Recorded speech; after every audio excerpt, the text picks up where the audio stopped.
What is going on, friends, and welcome back to the Minecraft Hub channel. So today we are looking at the mega base progress on Hermitcraft Season 8, and it's been a couple weeks since we looked at it, so there have actually been some new projects that have been started and some old projects which have gotten a lot of work done on them, so today we are going to check them all out. And of course, if you enjoyed this video, be sure to drop a like on it, and if you're new to our channel, hit that subscribe button. We cover all things Hermitcraft, Minecraft, including updates, mods, and so much more, so go ahead and check out the rest of our content.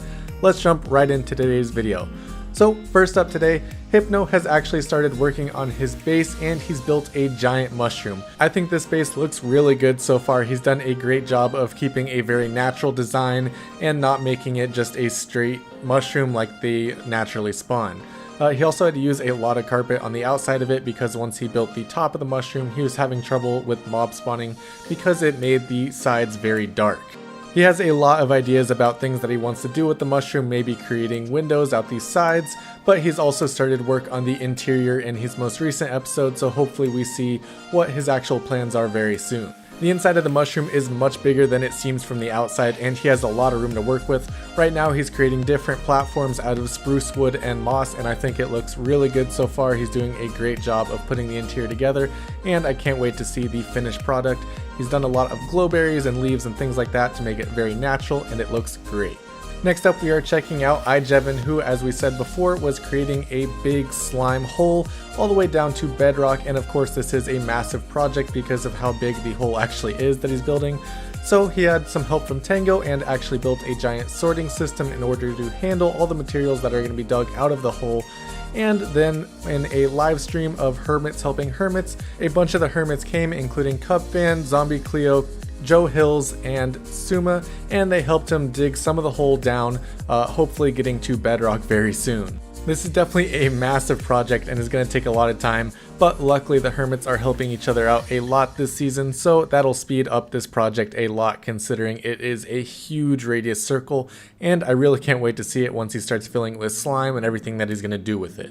Next up, Iskall and Etho don't quite have a mega base yet, but they are doing some more building into the side of this mountain. Etho has built a massive control room, and Iskall has been working on this build here, which houses some villagers and has some trading options available. Definitely a cool little hole, but I can't wait to see what Iskall and Etho do later on.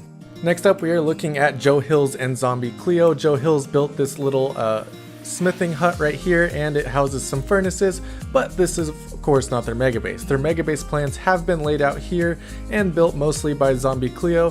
This entire thing will be a huge castle, and I really can't wait to see this done. It looks like a massive project, and even though they know what they're doing, it still looks very confusing to them as well. Zombie Cleo went ahead and gave us the model of what they're basing their castle off of, so hopefully it turns out looking very cool. I'm very excited to see that final product. They are both great builders, so it's very exciting to see them work together, and hopefully they turn this into an amazing build on the Hermitcraft server. Next up, we are looking at the Bodum town, and of course, as you guys probably know, they are creating a gigabase between Mumbo, Impulse, Scar, Green, and Pearl, and they're combining all their bases into a gigabase. It should be very cool to see the final product, and even the meeting of them talking about it was absolutely hilarious.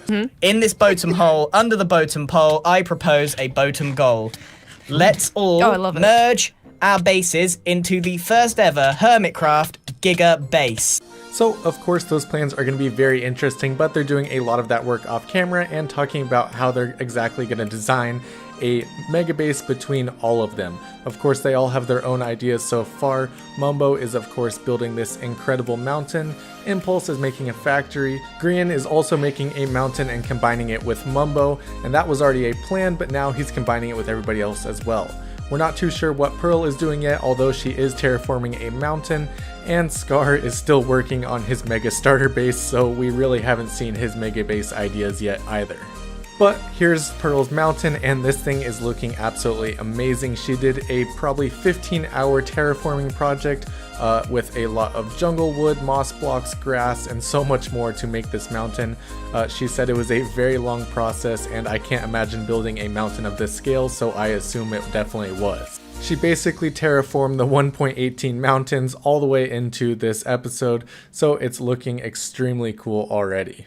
She's not too sure of how exactly she's going to put the structure on top of this mountain, and I assume those plans may have changed slightly with the actual gigabase plans being put into place.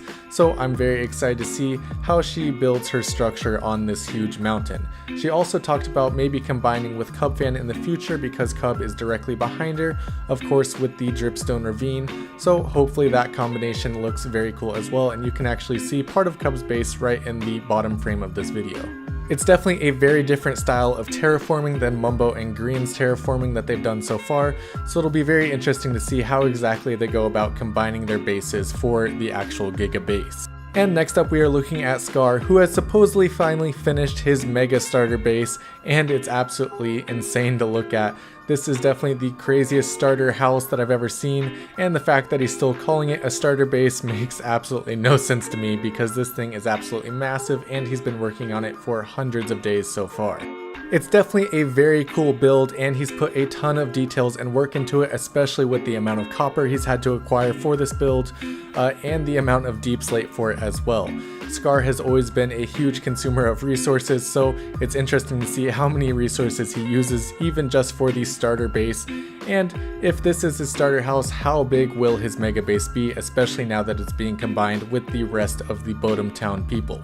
And of course now we have to look at Green as well. He hasn't done as much progress as he would have liked to on his mega base yet, but right next to the G train here he has a huge mountain that he's planning on terraforming. He's already done the front of it and laid the ideas for the center of it, but he hasn't finished terraforming it yet, and neither has Mumbo if we're talking about the backs of their builds.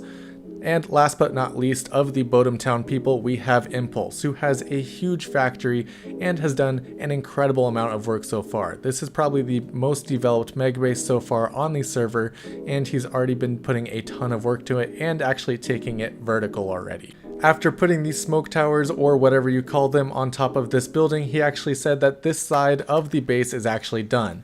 Of course, there's still a lot of base left to work on, and he'll have to combine it with Mumbo's and the rest of the bases as well, so this style should definitely be a very interesting feature to include with the rest of the bases, considering they're mostly terraforming projects so far. Moving on from the Bodum town, we have to look at Tango, who's making some huge moves inside of the terraformed mountain that BOO made.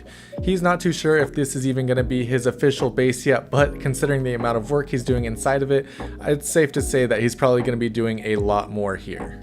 He dug out a huge section of land underneath the mountain and built an incredible statue named Fifi the Destroyer. This thing is absolutely terrifying and, as BOO said, absolutely disgusting.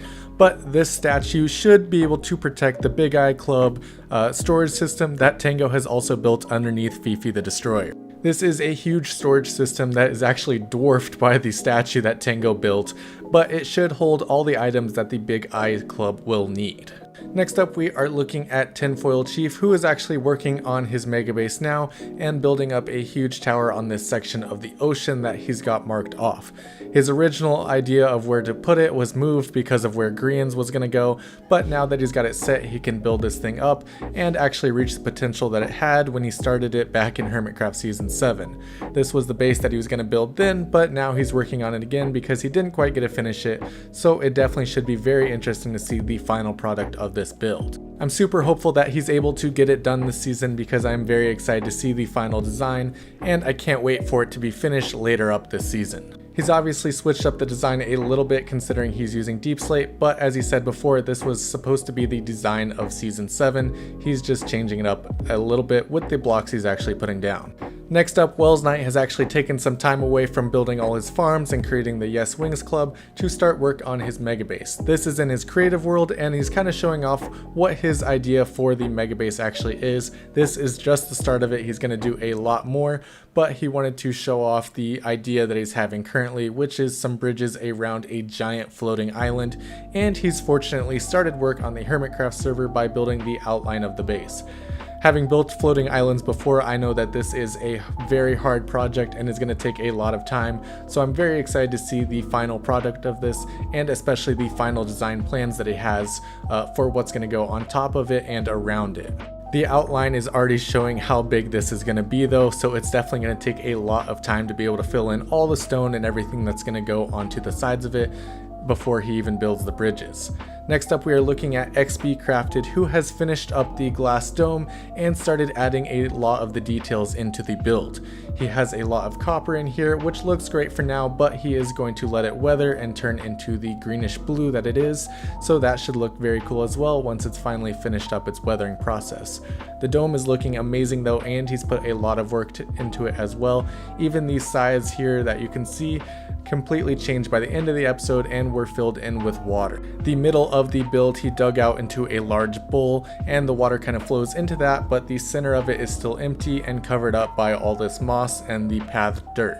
Next up, Cubfan has been doing a lot of work on the canyon lands, including creating a nether portal room, which he made mostly out of blackstone and deep slate, but it's looking amazing so far. He's filled in these sides with lava to give it a real nether feel and make it a very dark and scary room, but it's very safe still because it has all the chains keeping you from jumping straight into the lava. He's keeping a similar dark nether theme throughout his whole base, and he actually built a super smelter as well, which should take care of all of his smelting needs. In his latest episode, he turned this whole room into a Soul Sand Valley theme, which is looking very cool, so I'm very excited to see the final product of the canyon lands, especially if he decides to combine his base with the back of Pearl's base, but we'll have to wait until Pearl's base is actually finished before anything like that can happen. Last but not least, today we are looking at Gemini Tay's Woodland Palace, and this thing has come a long way since the last time we looked at it a couple weeks ago. She has built all the walls now, the roofs are coming in nicely, and she actually went ahead and finished up the roof in her latest episode. As great as it is to be able to fly straight up out of your base, it always looks better if you put a roof on top of it. That is all that we have for today's video. If you enjoyed it, be sure to drop a like down below, and if you're new to our channel, hit that subscribe button as well. And go ahead and let me know down in the comment section down below what your favorite mega base is so far on the Hermitcraft season. I know that there are a lot still in progress and a lot not built, but so far there have been some that have made extraordinary progress, including Mumbo, Impulse, and even Scar if you're talking about his mega starter base. Thank you guys so much for watching, and I'll see you next time.